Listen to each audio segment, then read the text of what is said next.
Late last night and early today, at my direction, the United States Armed Forces conducted an extraordinary military operation in the capital of Venezuela. Overwhelming American military power, air, land, and sea, was used to launch a spectacular assault. And it was an assault like people have not seen since World War II. It was a force against a heavily fortified military fortress in the heart of Caracas to bring outlaw dictator Nicolás Maduro to justice. This was one of the most stunning, effective, and powerful displays of American military might and competence in American history. And if you think about it, we've done some other good ones, like the attack on Soleimani, the attack on al-Baghdadi, and the obliteration and decimation of the Iran nuclear sites just recently in an operation known as Midnight Hammer. All perfectly executed and done.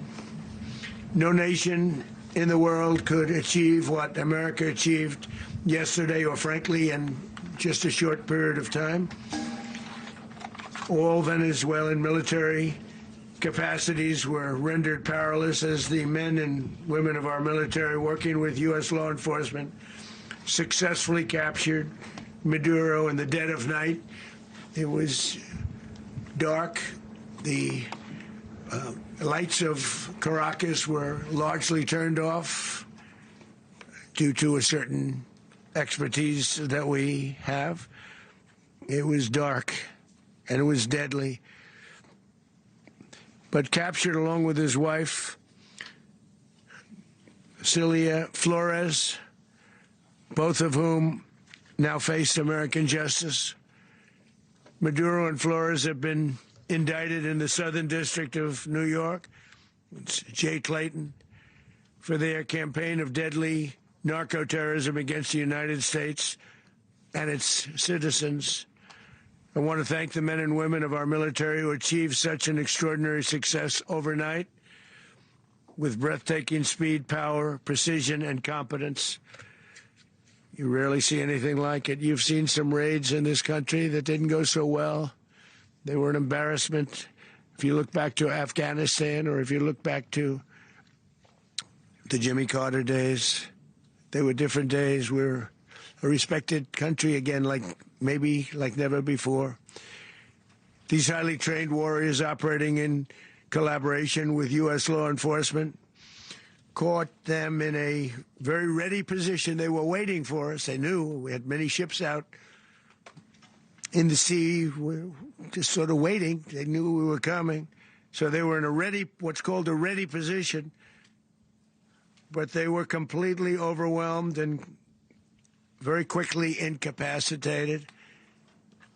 If you would have seen what I saw last night, you would have been very impressed. I'm not sure that you'll ever get to see it, but it was an incredible thing to see.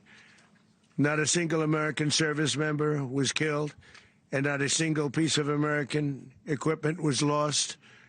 We had many helicopters, many planes, many people involved in that fight. But think of that, not one piece of military equipment was lost, not one service member was, more importantly, killed. The United States military is the strongest and most fearsome military on the planet by far, with capabilities and skills our enemies can scarcely begin to imagine. We have the best equipment anywhere in the world. There's no equipment like what we have, and you see that even if you just look at the boats. You know, we've knocked out 97% of the drugs coming in by sea. 90%. Each boat kills on average 25,000 people. We knocked out 97%. And those drugs mostly come from a place called Venezuela.